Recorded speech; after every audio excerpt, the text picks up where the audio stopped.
这种野葱你吃过吗？遇到了就不要错过。今天我就要用野葱来教你做2道菜。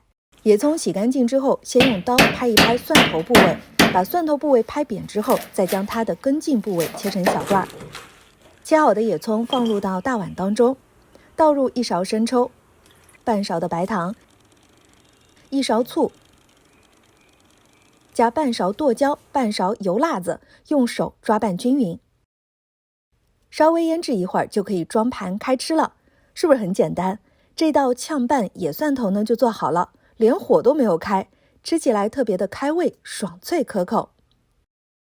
接下来我们做一道野蒜炒鸡蛋，将野蒜的叶子部位切成碎末，随后放入碗中，往野蒜碗当中打入2颗鸡蛋，加少许的盐搅拌均匀。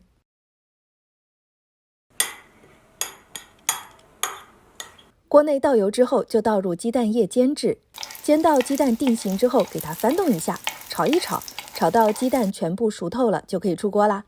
这道简单快手的菜呢，就做好了。